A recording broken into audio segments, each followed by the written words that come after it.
Hey, welcome in. Jason Priester, Clemson Insider. Appreciate everybody's tuning in. Already, we'll go ahead and address this off the top. Already, got somebody asking about the Facebook page. Yeah, we're having some issues with Facebook right this second. I'm trying to get those worked out. Hopefully, it won't be too much longer. That's why you can't find it when searching for it on Facebook. I don't know all the details. I just know we're having an issue with Facebook and the page. Hopefully it'll be restored soon. That's why the show is being streamed to my personal page tonight. But working on it as we speak. Before we get started, want to remind everybody, brought to you tonight by A-Glass, 2 locations, Florence, Sumter. Go see my guys. Stan, Michael, been in the glass business a long time. A-Glass, get you a free quote online, myaglass.com. Clemson goes up there and rights the ship, Blacksburg. My first trip up there, man, and I was thoroughly impressed with the atmosphere. It was a pretty raucous crowd, at least in the first half. Things, it kind of started to turn in the second half, but beautiful campus, a very nice facility. If you've never been up there, every building on campus is made out of the same type of stone. It's tucked away up there in the mountains. It's a nice place. Ugly first half, get it turned around in the second half and kind of cruise to an easy win. Probably the biggest thing is, and we actually broke it before the game, that Clemson went to the 4-3 on defense, and man, did it ever make a difference. Maybe about a half too late, in my opinion, but better late than never, I guess. That was a pretty potent running game they shut down the other night, and I know Tootin is banged up and Drones is banged up, but those guys have been banged up, and other defenses still haven't been able to shut down the backups. And I thought Clemson's defense was lights out Saturday. That is kind of the defense I was expecting to see all season. Didn't see a lot of over pursuing. They were getting pressure on the quarterback. They only had the 1 sack, but they made life miserable for those quarterbacks in that game. They were running for their life most of the afternoon. And man, did Sammy Brown ever impress in his first start? That guy is going to be a dog over the next couple of years. Already been asked today, you think Clemson will stick with the 4-3?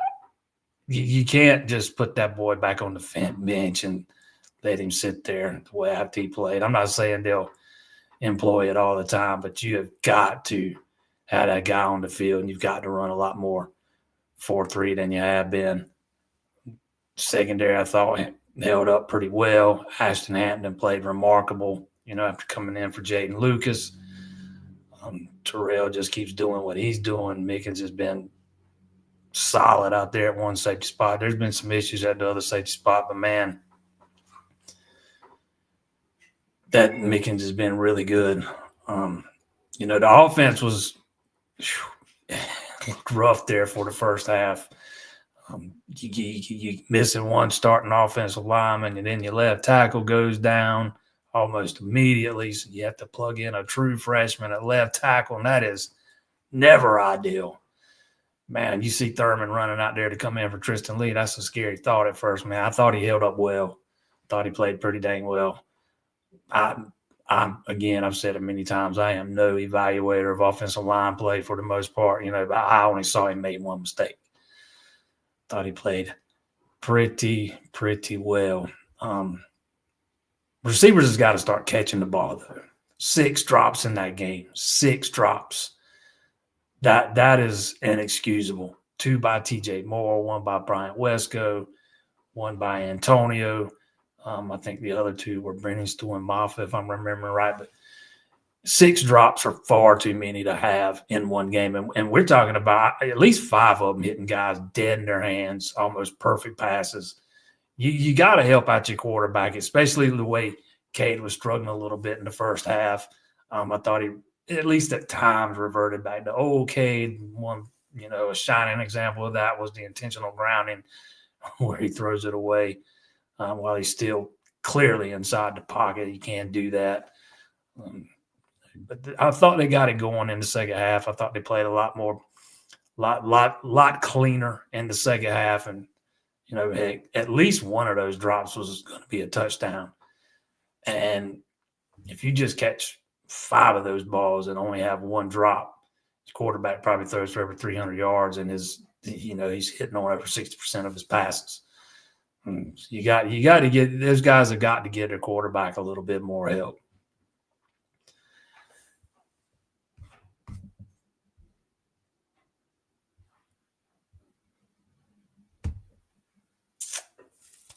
Wasn't overly impressed with the Virginia Tech win, but that miracle play by Cade was definitely impressive. Yeah, that was he said that was probably one of his top 5 plays of all time, high school included. I thought it was a tale of 2 halves. And if you weren't impressed with the defense Saturday, then I'm not going to be able to say you on that fact. I was overly impressed with the defense. I thought they were lights out. When you can hold that kind of rushing attack to 40 yards and 1.9 yards per carry, that's having yourself a day at the office. But again, the offense was discombobulated in the first half. And I don't think it was just one thing. You could probably factor in the 2 new faces on the left side of the offensive line. Can't discount all the drops because most of them came in that first half. And then you had a couple of at least 2 boneheaded plays by Cade during that first half that all kind of contributed to that thing. And I hadn't even mentioned the penalties. There were a couple of just bad, untimely penalties in that first half that just killed drives. I also thought that Virginia Tech got away with an egregious penalty on one of those plays in the first half that probably goes for a touchdown if Wesco's not held and he catches the ball. But, yeah, it was discombobulated in the first half. But I thought they cleaned up a lot of things in the second half and looked a lot better.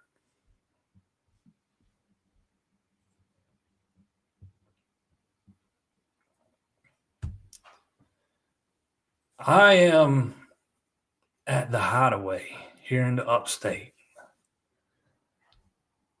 I am in Kiowee tonight.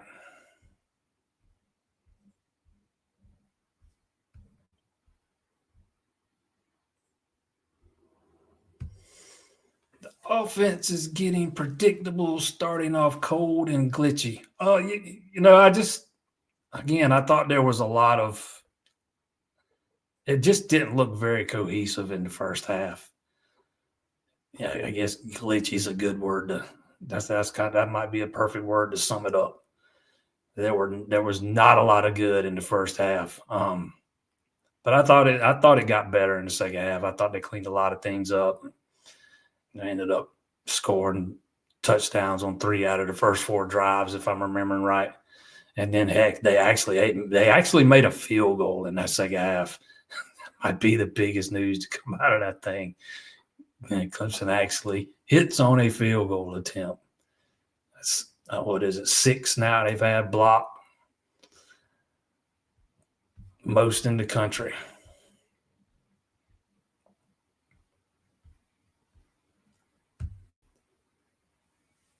Pitt looks to be pulling a Q's this year. Started off on fire and is maybe on a steady losing spree now. Well, Pitt was probably the most overrated 7-0 team in the country.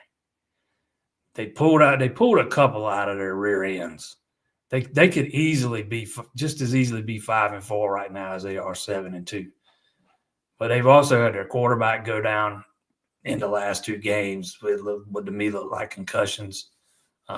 Let's just say head injuries in each of the past 2 games. And I lost count of how many guys they lost in that game Saturday night. We watched a lot of the second half after we got back from Blacksburg.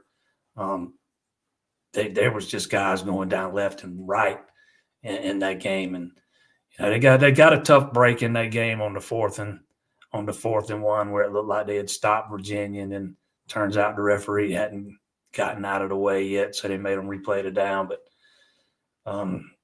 that's a reeling team. But at the same time, when they're fully healthy, they're always going to be well coached on defense, probably a little overly aggressive, particularly on the back end.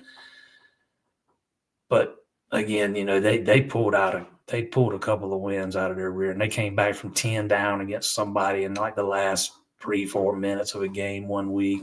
I can't remember all the specifics off the top of my head, but yeah, they're definitely reeling at the moment.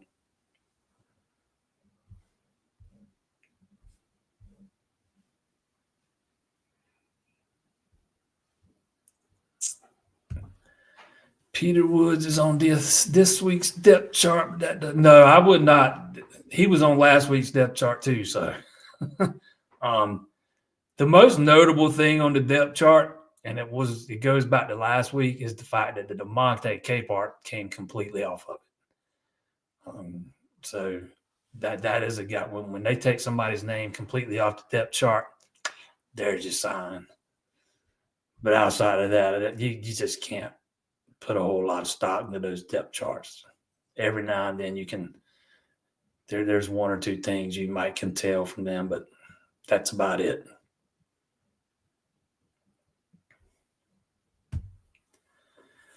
What do I think about the Clemson South Carolina game in a couple of weeks?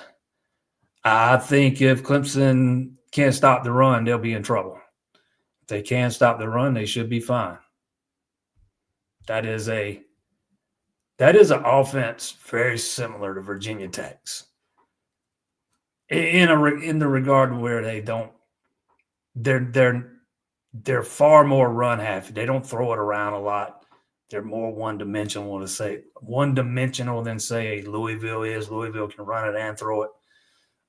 Sellers has had some growing pains there in his first year as a starter, although he has gotten better with each passing week. And I'll say it again, I think that guy's going to make Clemson regret not showing a whole lot of interest in him. But, yeah, if you can slow down that running game, then you're in a good spot. But that might be the best. That might be the best defense Clemson plays all season. And, yes, I know Clemson played Georgia earlier in the year. That defense is legit. They got dudes up front. They got dudes on the back end. They get after the quarterback. It's not easy. It's hard to run on those guys. I could see that being a low-scoring affair.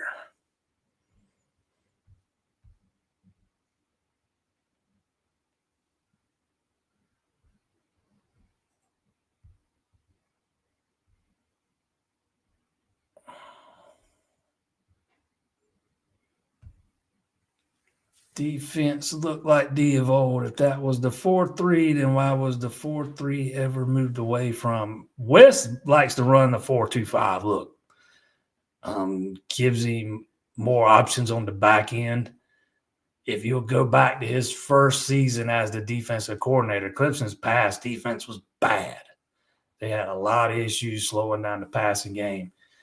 And I can't remember if they ran a lot of 4-2-5 in his first year. It was more 4-3, but I know they went and started running a lot of 4-2-5 last year, and it really helped the pass defense, and it made them a little more susceptible to the run. But they were still pretty decent against the run for the most part. You'll find exceptions here and there, but that would be my answer. That they just wanted to give them more options on the back end and what they could do coverage wise and stuff. They thought they had to. You look at what you've got up front, and you think that front four is going to be able to generate a pass rush, but it just hasn't turned out that way. Especially with as often as Woods has been hurt. Teams can just run away from Parker or shoot a double team at him sometimes on passing plays. You can kind of neutralize him, and there's not been anybody on the other side. But when you go to a 4-3 and take a defensive back away and give yourself an extra linebacker, especially when it's a linebacker like Sammy Brown, then it gives you somebody that, you can get more aggressive in what you do, and we saw that on Saturday.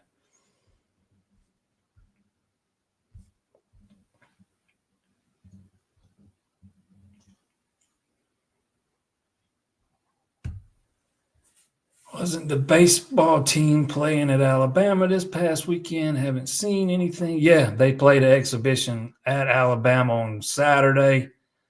I'm not surprised you haven't seen much. They don't typically talk a lot about scrimmages that way because they do them different depending on the day and the team and stuff.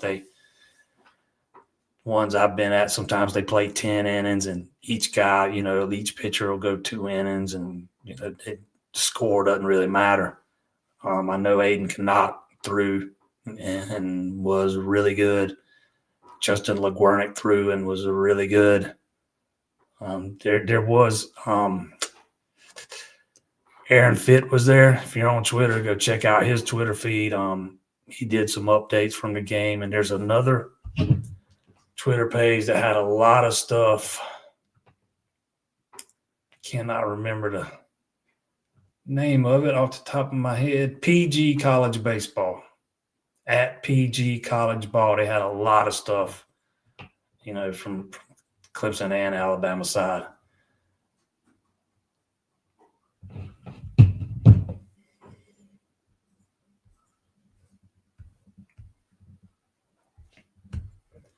Yeah, the defense only gave up 7 points in the last 2 minutes, and they had kind of started playing a little more conservative late in the game. It's easy to forget they didn't give up the first touchdown. It came on the blocked field goal. It's hard to ask for more than that. It's hard to ask for more than what you got from that defense on Saturday. I thought they were lights out. I thought it was their best effort, and by far best effort of the season. As the Beef says, they made Virginia Tech look awful. And we're talking about a team that's averaging well over 200 yards rushing per game. Tooting top 5 in the NCAA in rushing. That is a team that knows how to run the football. And on Saturday did not look that way.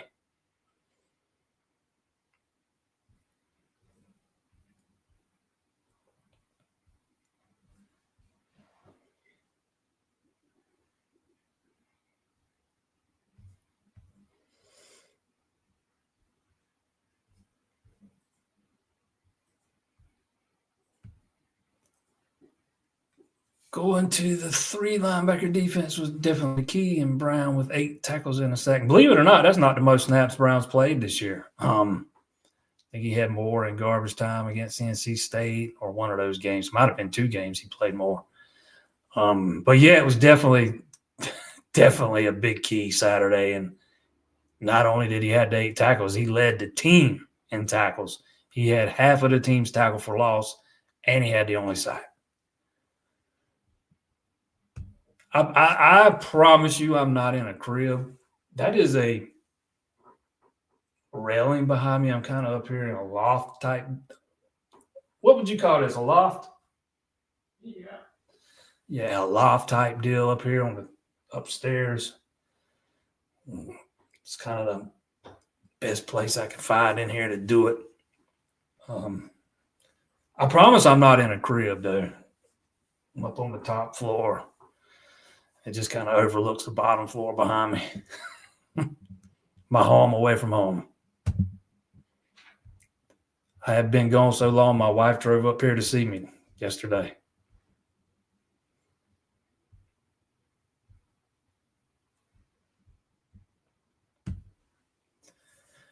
Hoosier actually admitted he kicked it too low. I don't care how low he kicked it. That block, if he'd have kicked it right, that thing was getting blocked more than likely. Peyton Page got blowed up on that play. He ended up on the ground.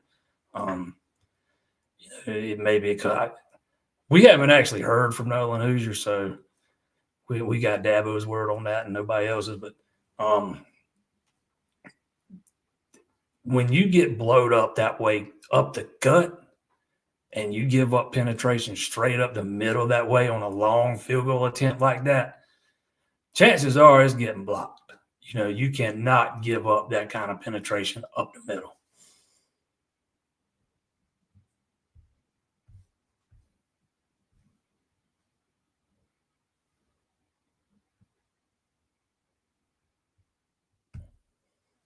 What do I think Dabo said to Turner? He definitely gave him an earful. Probably not safe to say that on this telecast. Probably some language not safe for work.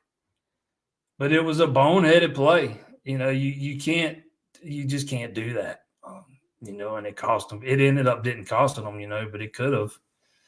That's a big penalty. It sets your opponent up in perfect field position. On the other hand, it seemed like it sparked some fire. Although I thought the team came out and played with plenty of emotion, plenty of fire. I thought they were up, no problem. But it kind of sparked a little bit of those juices a little bit. Seeing Turner, talk some trash that way. But yeah, Dabo was not happy about it. It's one of those things you can't do. You can't taunt your opponent, and that was blatantly taunting him. It was a heck of a catch, though.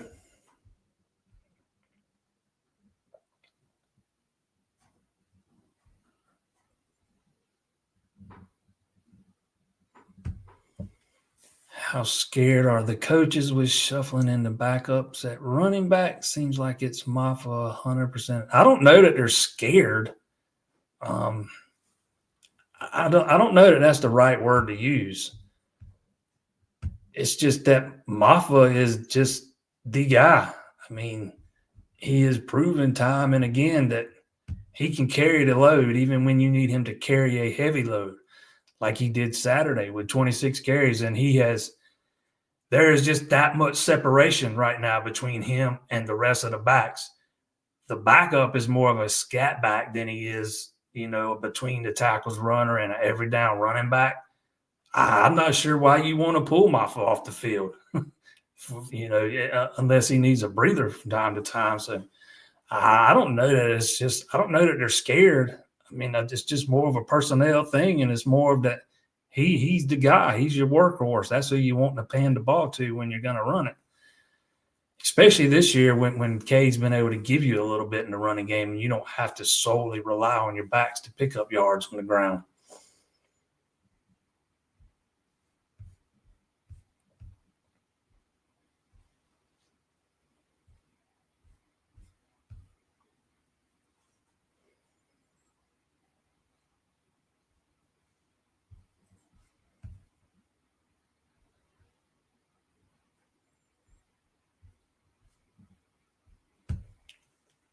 What's up with Marcus? Maffa seeking the sideline. Maybe just not to take unnecessary punishment. There's no need to go out there and try to run over a guy when there's two more coming right behind him. That's some criticism the past couple of weeks that I've not quite fully understood. That guy has played his rear end off, and if you could see those guys coming off the field or coming out of the locker room sometime, like Cade Saturday night, dude comes out the locker room, man, and he can barely walk. He's so exhausted. I mean, he just leaves it all out there. You could tell he's emotionally drained, mentally drained, physically drained. I mean, he about had to be dragged out there. But I don't see why you want your back taking unnecessary hits when he doesn't absolutely have to.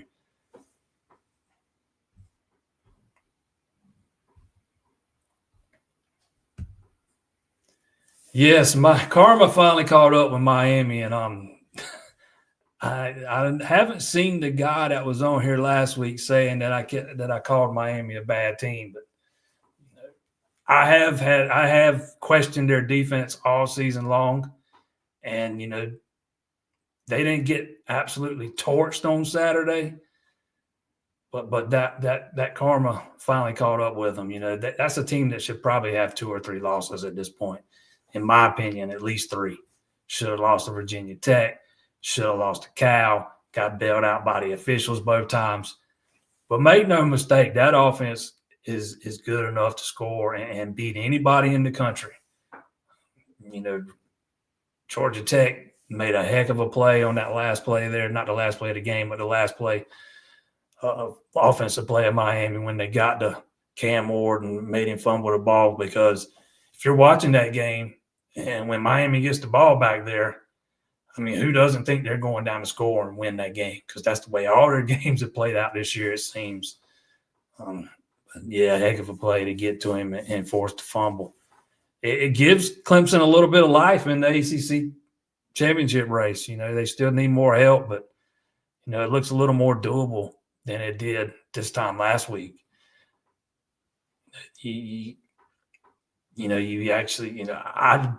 I'd be shocked if SMU lost at this point, with what they've got left. But let's say they do, and Miami doesn't lose again, then you're back to that 3-way tie scenario. And I don't think it's all that inconceivable to think that Syracuse could knock off Miami up there in the Dome, in the last regular season game. I'm not saying they will, because Syracuse has been awfully streaky, particularly that offense. But when that offense is clicking and Kyle McCord's clicking, they're really good on that side of the ball. It'll just depend on what Syracuse team shows up that day. Either way, they're sitting in a much better spot today than they were a week ago. Doesn't seem quite as impossible.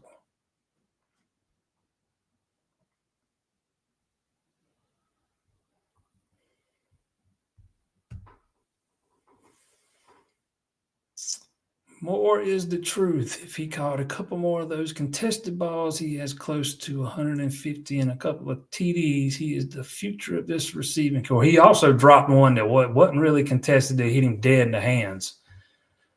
But, I think that guy's going to be a stud, man. A stud. You can see it when you watch him play. He's got that it factor, and it just kind of oozes it. Wesco, to me, don't get me wrong, Wesco's going to be, really good too, but hasn't quite looked the same since he came back from that injury. He struggled a little bit the other night. Whiffed on a whiff, didn't make a block on a play he needed to. He had a drop. One that hit him dead in the hands, and he should probably one of the easiest catches he'll have. He did. I will give him credit for this on Brenningstool's touchdown. It was more of him getting in the way of a guy more so than blocking him, but he did help spring Brenningstool loose there on that side of the field. I don't know. He just hasn't, since he missed those couple of games with the ankle, he hasn't looked quite the same.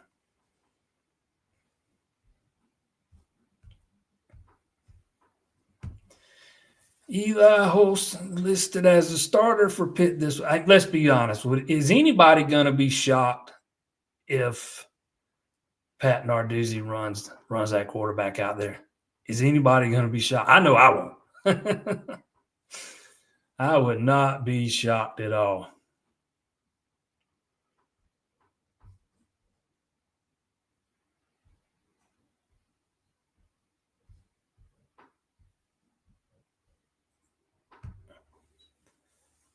Sucks to lose Sadler, but Thurman played really well. You know, Sadler hasn't played since App State. So, I mean, you've been without him all this time. I think App State's the last time he's played. So, I mean, you've been without him all this time. But, yeah, when you see Thurman running out there to sub in for Lee when he went down, I know myself, I'm sitting there thinking, oh, crap. I know the coaches had talked him up, you know, all throughout fall camp. And, you know, but still, we're talking about a true freshman. But turns out he was able to, he was certainly capable of rising to the occasion. He absolutely did that on Saturday.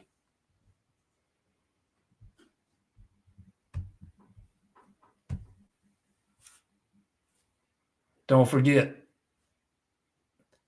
if you need any auto glass any auto glass needs, look my guys up at A Glass.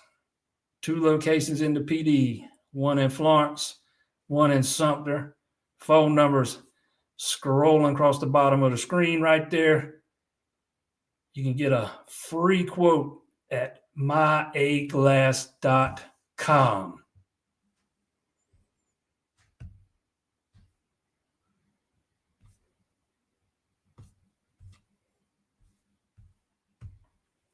Do I think Clemson can still make the playoff?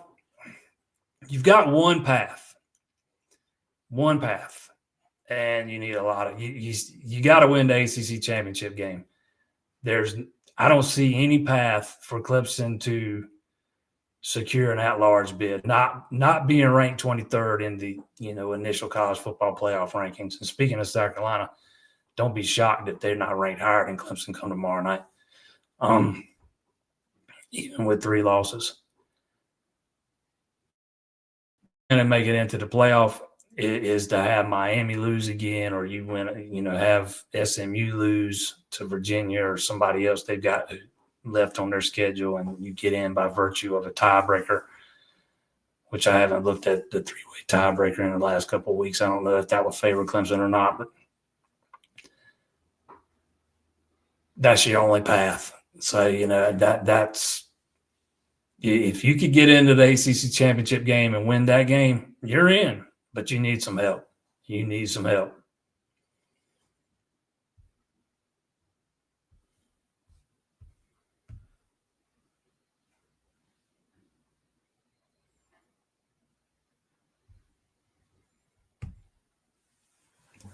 I'm not impressed by Carolina as a whole. If they can get pressure, they are lethal, but that offense has a long way to go. You mean if they can get pressure? Every game I've watched, they get pressure.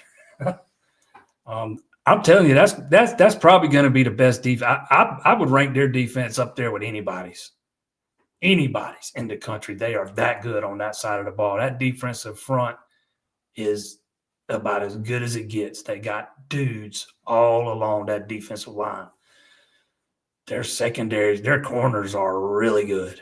But yeah, I don't get to watch a ton of them, but they've been playing really good football the last few weeks. And no, their offense isn't keeping anybody awake at night, especially that passing game. Seller still has some growing to do, although I think he's improved quite a bit since week 1 to now. It's the running game. And that is something Clemson struggled with up until last week. They have struggled to stop, teams that can run the ball, particularly, athletic quarterbacks that can beat you with their legs. And Sellers is certainly capable of doing that. Like I mentioned a little while ago, if that defense is dialed in the way it was Saturday, and I like to think that those coaches are good enough to scheme something up where they can shut, an offense that's more one-dimensional than it is dynamic. Not shut it down, but keep it contained. The question is, what's Clemson's offense going to be able to do against that defense?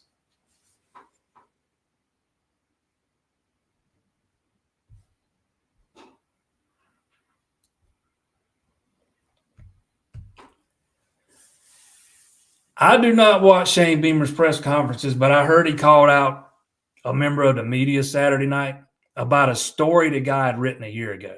And to me, that's about as petty as it gets, man. And I'm not one to bash Beamer a whole lot. I tend to like him. I mean, don't get me, I've never met him or anything, but he seems to be genuine and like an okay guy. But I thought that was low. I don't care what the guy wrote, man. If you're gonna call him out when he writes it.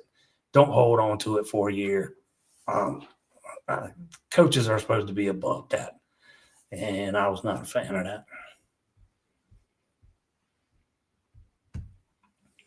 What's up with the kicker? He's not getting much protection in front of him. I know that Dabo said that this last one was on him, and if Dabo says it, fine. I tend to think it was getting blocked no matter what because Peyton Page got blowed up, just blowed up, ended up on the ground because he couldn't block his guy. And all 5 before that, none of them were on Hoosier. They were all on the protection, all on the left side. And everyone in a game that Peter Woods wasn't playing, that's where he plays in the protection. And to me, that's a concern. You've got to have a plan in place in case that guy's not playing.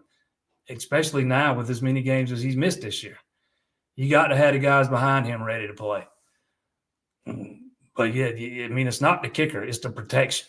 That Hoosier missed 1 extra point earlier in the year, but on field goals, he's not missed one that hadn't been blocked. And I'm of the opinion that even if he probably kicked the one Saturday a little low, and if I'm remembering right, it was a 49-yarder. But I think it gets blocked either way because, you had a guy coming straight up the gut because your guy there got blowed up.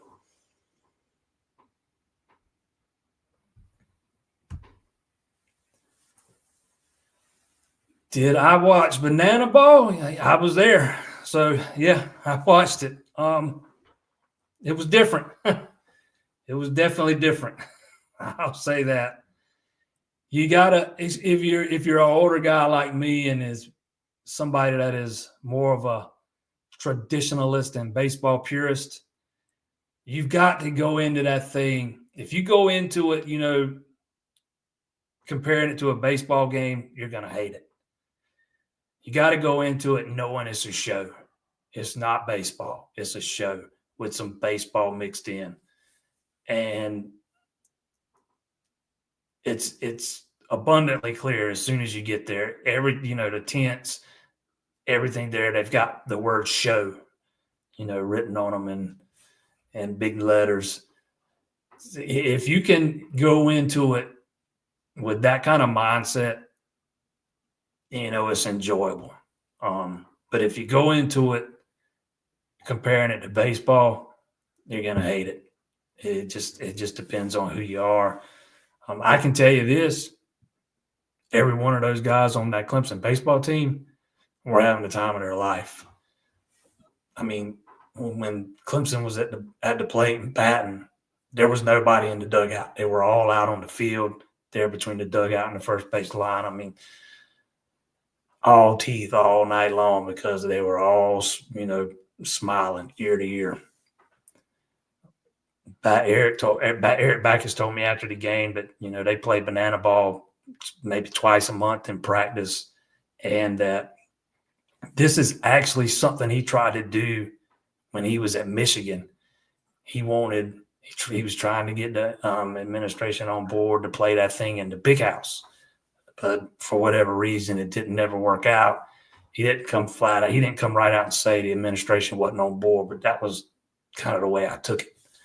And then when he came down here, he's been working on setting it up here. And I asked him, could it be an annual thing? And, he kind of made it sound like that's the hope. So hopefully if they bring it back, it won't be exclusive to Bananas fans. That was the only thing I didn't like about it. The Clemson baseball fans really had no access to it. Each player got 4 tickets, but outside of that, all the other tickets were exclusively sold to the K Club, the Banana Fan Club, or whatever it's called. So that would be the only thing I'd hope to see different in the future, because even the exhibition they're going to play in Death Valley in April, and that's going to be the Bananas versus the Dirty Animals, not the Bananas versus Clemson. Because what we saw in Clemson the other night was a common all-star team made up of the Party Animals and the Bananas. So those two teams are going to, play each other in Death Valley. It's not going to be Clemson. But, even to get a ticket to that, and, we're talking 80-something thousand people. I think they're going to sell 81,000 maybe tickets. You got to get in the lottery. I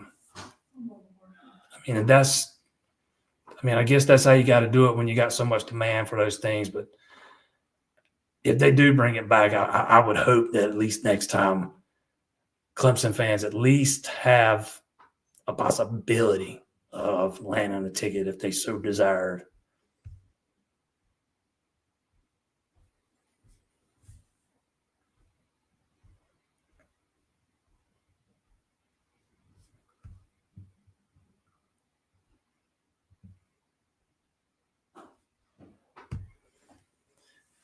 Ashton Hampton is the second best corner we have. Yeah, I don't know about that. He's definitely top 3. He's going to be good, man. I love the makeup of Clemson's cornerback room. It's almost like people forget Corey and Gibson's in there, who's had some injury issues this year. That guy, he's going to be really good too. And Jaden Lucas has been pretty good at times this year. He's had some not so good moments too. If that guy ever puts it together, he's gonna be good. If he can get by, I do think that shoulder's plaguing him a bit now, and that might be something he has to deal with, from here on out.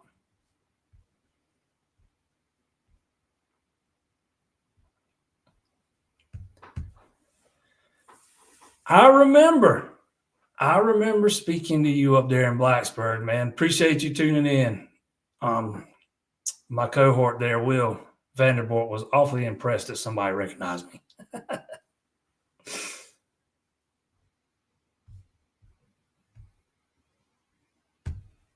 Wasn't Sellers in the 2023 class? Clemson signed Vizina last year, I think. Did South Florence kid want to go to Clemson? Thought that was one of those classic in-state deals, USC family, etc. There was nothing classic about the way Sellers' recruitment played out. He and Vizina were in the same class, 2023. Sellers didn't really play the recruiting game, though, the way a lot of these other kids do. First and foremost, when he started to blow up during his junior year, he got hurt and he missed the rest of the season. And he didn't go out, that summer after his junior year, participating in all these camps, trying to earn all these different offers and getting out in front of all these different coaches. He just didn't do that stuff. If he did, it wasn't many. He also committed to Virginia very early in the process. He wanted to play for Robert Anay, who was the quarterback coach there on Bronco Mendenhall's staff. Then when Mendenhall, leaves Virginia, Robert Anay leaves, and he goes to Syracuse. So Lenoris ends up committing to Syracuse, and he stayed committed for Syracuse for a while. So that's another thing. That's another layer to this thing. He was committed for, pretty much the whole time. South Carolina, this was an example of going about recruiting a guy the absolute wrong way and still landing him, in my opinion anyways. They waited to the last possible minute to get in on him. And yes, he's got some family that would wanted him at South Carolina. But if you're Clemson and you start pursuing that guy early in the process, I'm not saying you land him. But if you start pursuing him early in the process and showing him you want him, that means something, especially if South Carolina slow plays him all the way to the month of November the way they did. So I mean, it just wasn't your typical recruitment. I remember Dino Babers at one of South Florence's game late in the season. Can't remember which one it was exactly, but and now Sellers' little brother's committed to South Carolina. He's a receiver in the 2025 class. He's a senior this year. But, would Clemson have landed him? I have no idea. But would they have had a shot if they'd have jumped on him, when he started to blow up? I believe it.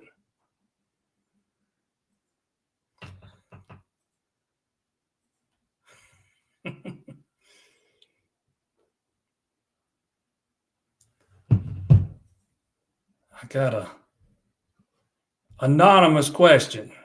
How good is SMU? You know what? I don't know. I think that offense is pretty good. That quarterback's pretty good. I haven't gotten to see a lot of them this year, to be quite honest.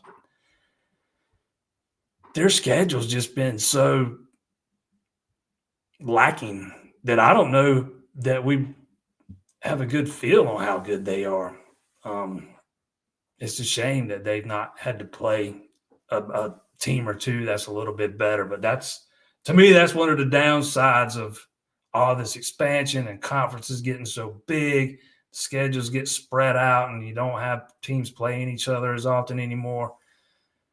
I think that's a good question. I really don't know the answer to it. I'll say that I think that quarterback's pretty dang good. I think they were really good about filling some holes in the portal.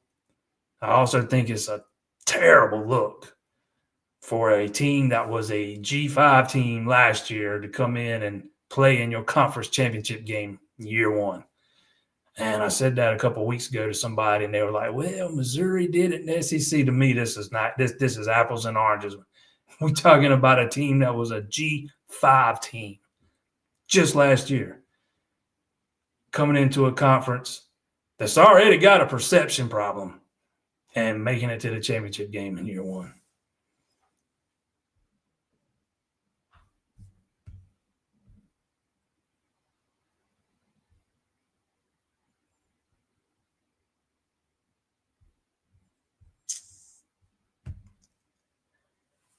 Anything new on the recruiting front, especially defensive line, defensive end? I think Clemson's done at defensive line, tackle and end. I'm of the opinion they need another end. I am hopeful that them not pursuing another one in this class means maybe they will explore the possibility of adding a veteran out of the portal, because I thought that was something they should have done last year, and it has really bitten them in the rear end. Because when I thought Lawson might have played his best game the other night, but not having anybody behind Woods killed this team against Louisville, killed this team and again when he was out, earlier in the season. It didn't cost them in the win-loss column, but man, their run defense suffers tremendously when he's not in the game, and they just could have benefited so much from having another serviceable end out there or on the roster that they can rely on, instead of having to run guys out there that maybe aren't quite ready yet and are having to grow up on the field, because that's what we've seen with Lawson and Hoffler. And even Denhoff, I get it. He's been around a little while. He hasn't played hardly. He hasn't played much at all. So he's still just as inexperienced as some of these other guys. That to me, that is one of the things that has killed Clemson this year, is not having another serviceable end on the roster. Heck, if you could go out and get a good one, then you don't have to move Peter outside at all. Which I was never all that, I was on board with moving Peter outside. I understood the thoughts behind it and all that. But you gotta have a little bit of depth. That's just where Clemson's been paper thin at this year, and it's killed them.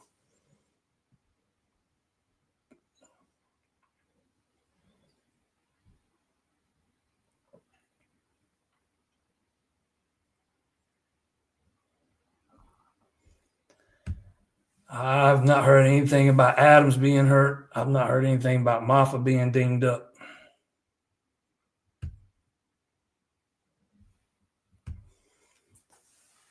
Does a one running back game hurt your recruiting though? I don't think it does, especially when that back's a senior. And you can go back to last year, the year before that, the year before that, and show them that, hey, when we got two, we use both. Because Clemson's got a history of doing that and a good track record of doing it. So, no, I don't think it does. And this will kind of play into this too. Who's the starting running back next year? You got Gideon Davison coming in, who's one of the best backs in the class. I'm always of the opinion it's hard for a true freshman to come in and start at running back because there's so much you got to learn. It's not just hand me the ball and let me run. You got to be able to block and pick up blitzes and all those good things. I could see a scenario where maybe he's easier, your starter next year after having a year in the system, sat. He's learned. I think he's played in 2 games up to this point. We might see him a little bit. I would bank on seeing him against the Citadel. Depending on how things play out, you might see him, a time or two outside of that. But to me, those are your options. It's either going to be easy, or it's going to be Gideon, or it's going to be a combination of the two, 1A and 1B. It's just going to. So much of that's going to depend on where Davidson's at when he gets here and how much he can soak up and how fast he can soak it up and learn and those kind of things. It's just too hard to predict at this point. But no, I don't think it hurts. It hurts the recruiting when you just have one feature back. I don't think it hurts it at all. Matter of fact, you can actually spin that and sell it. Hey, right now, this is our guy. He's the only guy we got that we really trust at this point. We really need a second guy we could trust. And if we had another one, we could split the carries up. You can always spin those things in your favor.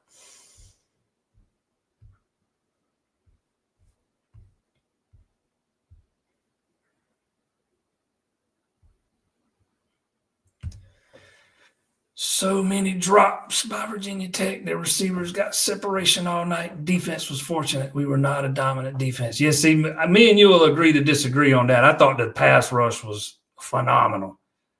And I also think that the defense had a little bit of something to do with those drops. I thought at least a couple of them, those guys were hearing footsteps, and that led to a couple of those drops. But that was as much pressure as we've seen this defense, bring all year long. And again, when you hold that offense to 1.9 yards per carry, that is pretty dang good. And I think I take that every week. Every week. I just think we've gotten to the point where, especially in the world of social media, every mistake or negative play is just amplified that much more. No defense going to play perfect, especially when you got, a corner out there playing with a banged up shoulder, and then you take him out and run into true freshmen. You're not going to be perfect on the back end. I get what you're saying. There were some drops by Virginia Tech too, but I also think that the way Clemson was playing defense and the physicality in which they were playing had something to do with at least a couple of those drops. Drones only he was 9 of 20, 115 yards. And sure, some of those drops had a little bit to do with that. So did the way Clemson was playing defense.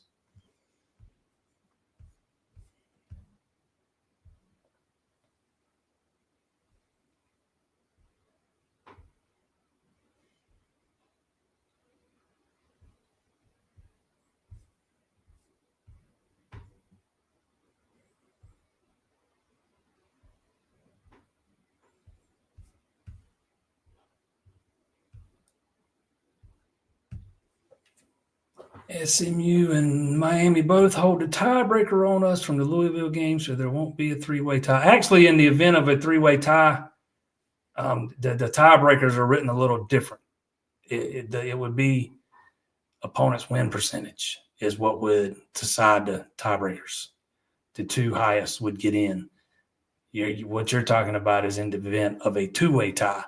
And there is a scenario in which if Clemson and SMU both finish 7-1, just hypothetically in a different land, take Miami all the way out of the equation. If Virginia were to beat SMU and finish ahead of Louisville in the standings, then the Virginia game's the game to get that becomes the common opponent and not the Louisville game. But you're not going to see a two-way tie like that anyway, so that's all moot. But if there was a three-way tie between Clemson, SMU, and Miami, the tiebreaker that it would go to would be the opponent's win percentage. And before the Louisville game, Clemson had the leg up on SMU in that department. I have not looked at it in 2 weeks.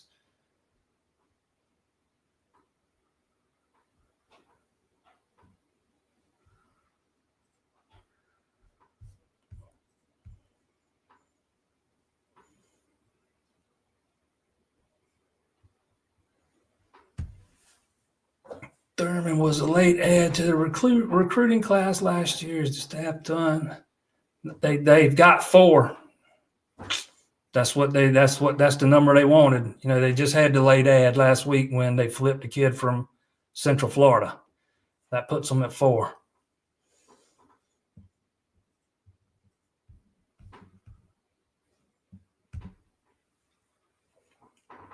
Absolutely. I thought they got more great. He says, Mr. Brand, BB, MB, I don't know, whatever. Says, I thought we started attacking down the field in the second half. They took some downfield shots in the first half, but the majority of the plays were at or behind the line of scrimmage. Yeah, I thought they got more aggressive in the second half. Absolutely. They started attacking down the field more, 100%. And that probably plays into things running more smoothly in the second half. That's again, like I said last week, I don't like to dive into play calling too much because you never know what play's being called and if the quarterback's throwing it to where it was, is where the play was intended to go, or if he's, sometimes you can tell when they take a check down, or you can't always tell when he goes somewhere else with the ball. But as a play caller, you always got to be thinking 2, 3, 4 plays ahead. And, you might run this to set something else up, and you just don't ever know. But there has been, I thought it was, a little bit in the Georgia game. I thought Clemson was a little conservative in the first half, and I thought they got a little conservative in the first half against Virginia Tech. And maybe some of that had to do with them. They were moving the ball okay at times. But they were, when you start having to rely on 8, 9, 10-play drives, and that just means you got more opportunity to make a mistake or do something wrong or screw it up. And that's what we were seeing in the first half. And we saw a lot more attacking in the second half.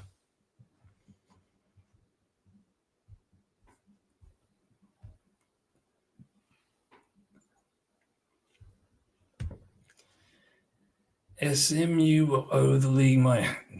The league will owe SMU money if they get into the playoff, because the only thing that SMU doesn't get is that television revenue. They would absolutely make any kind of performance-based initiative money or playoff money. They would absolutely get that.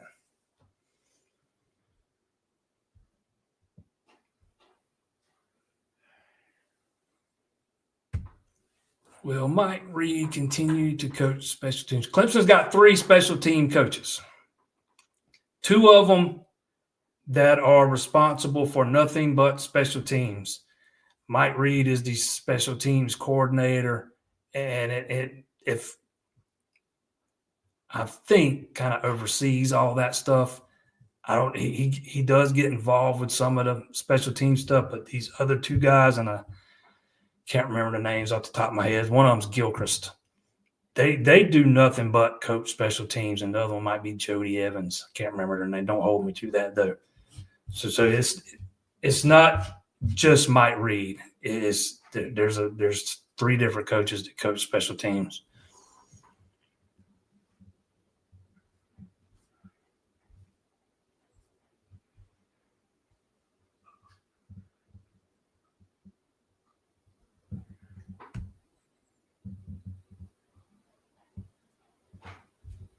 We are right back in the ACC race. SMU has to lose 2 times or Miami lose 1 more, and we go to the ACC championship game. Miami loses 1 more, you definitely get in, assuming you take care of your own business this weekend. If you don't go to Pitt and win, then it's all moot. But if SMU were to drop 1 and they all finish 7-1, I'd have to go back and look. But 2 weeks ago, that's a tiebreaker Clemson would have won.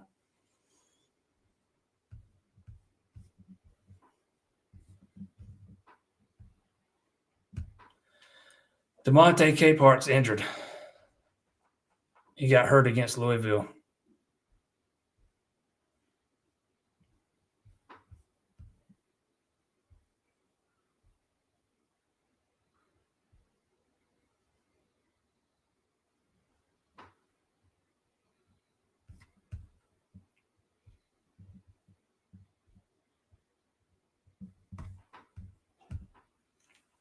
My thoughts on Dabo's idea to change the redshirt rules, I kind of like that.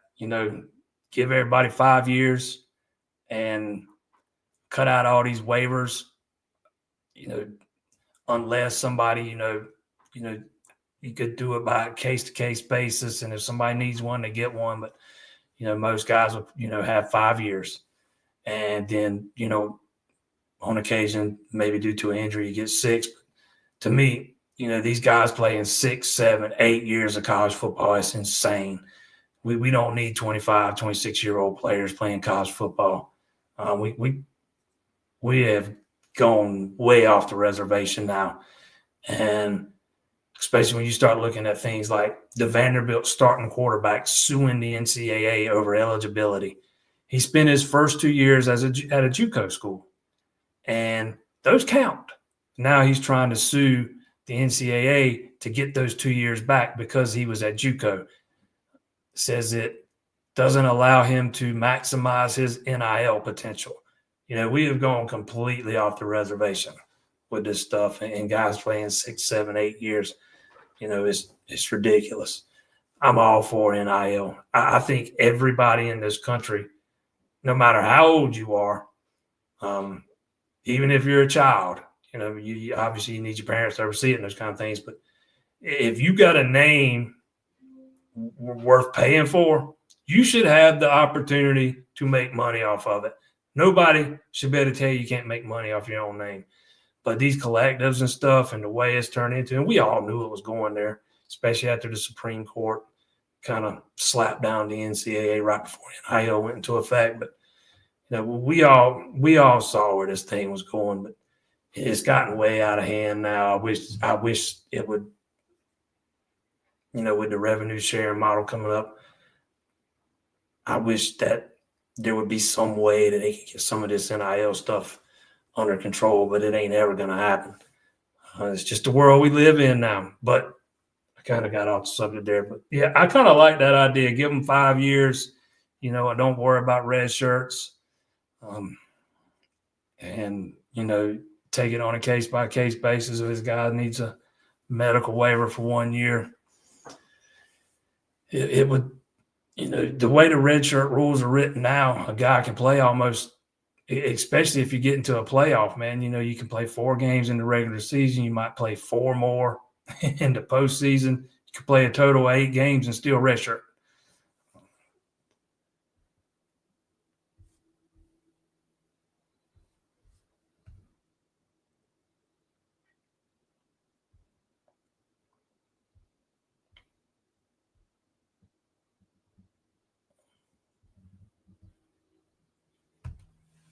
Really sad that we are so reliant on D linemen blocking more than our own offensive line. I assume you're talking about field goals and the protection. You have to line up more than 5 on field goals. So you got to have more than your 5 offensive linemen, and defensive linemen have, played on field goals forever. It's not just a thing this year. It's not just at Clemson. That happens everywhere.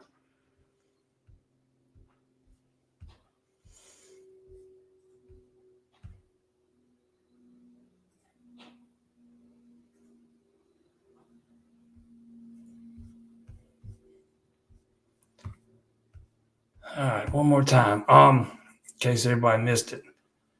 If SMU wins out, they're in. If Clemson wins out, they need help.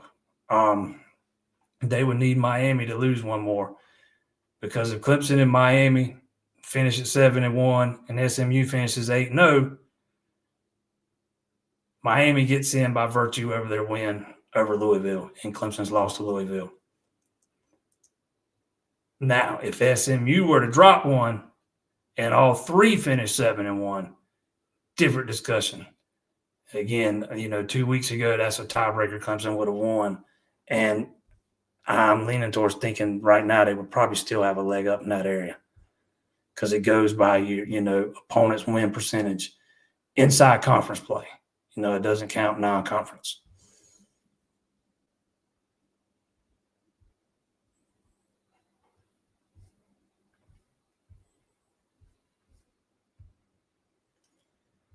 All right, I can't run over like I did last week.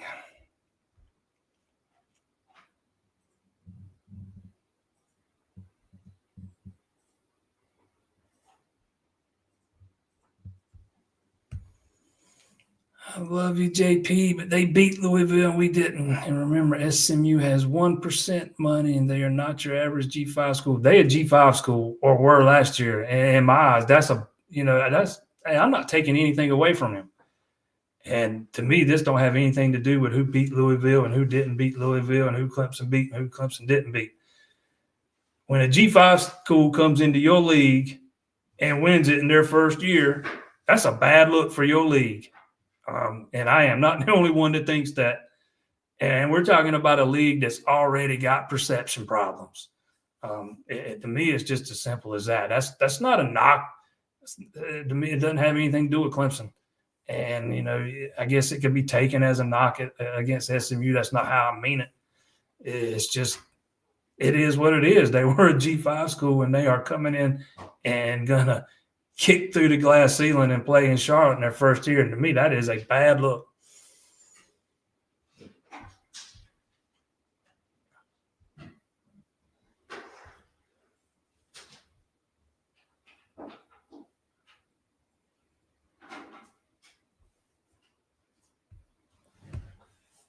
What's the chances of landing the Murph kid at wide receiver? Probably not great, but I would, at least wait till he visits.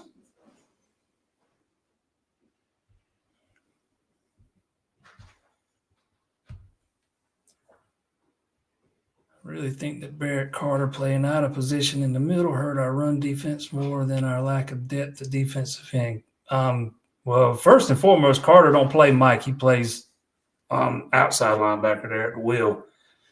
And, other than that, you'd have to play him off the ball. I always liked him out there at the Sam. I thought he was a good fit out there, but he's big enough, strong enough, quick enough to play the wheel. To me, when you don't have a defensive end that can set the edge, and it's not just Carter, it's been both of those guys at linebacker, and your linebackers aren't very gap sound. It's a recipe for disaster. We've seen it all season long.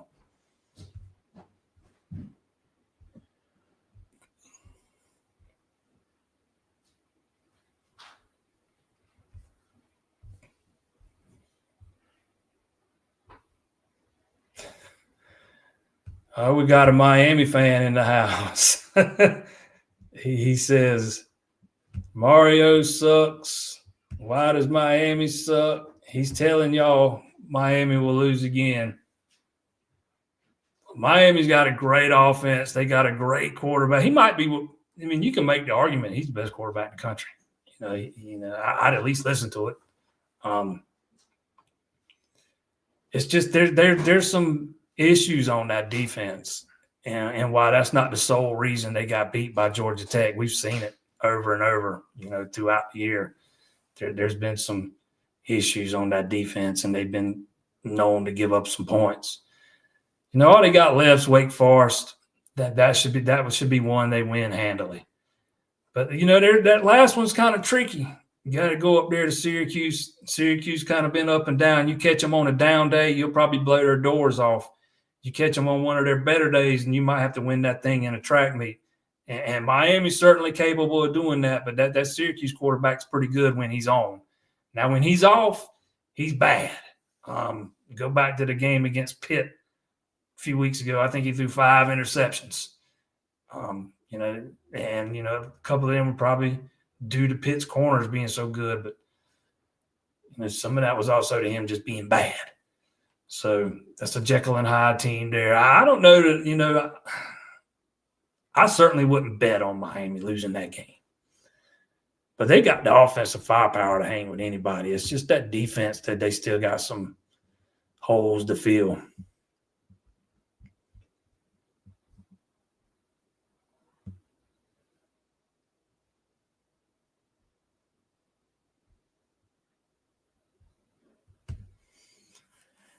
Didn't mean it that way. I agree. It's not the best look. I was meaning your evaluation of it. See, I didn't really mean to give much of an evaluation because I hadn't seen them play that much.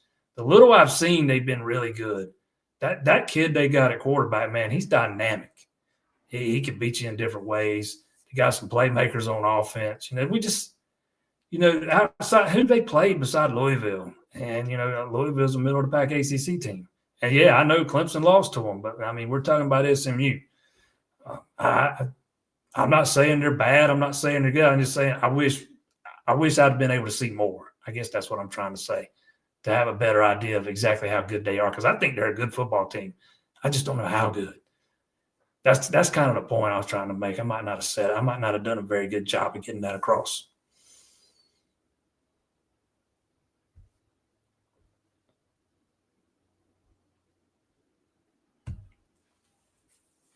If Tyler Brown's not back this week, and I'm not sure he will be, then red shirt it will probably be. And bowl games or playoff postseason games don't count against that. So, yeah, he could play in any of those games. Matter of fact, I think he could play in the ACC championship game and it not count against him.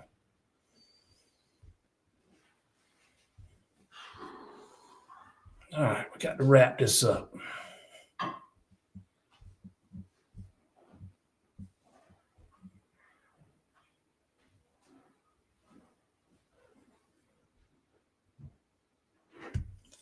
Yep, that Louisville loss was just off. Whatever it was just didn't have to be that way. Because I still think Clemson's got the better football team. You just got to show up, man. You got to show up week in and week out. And Clemson did not show up at home last week against Louisville.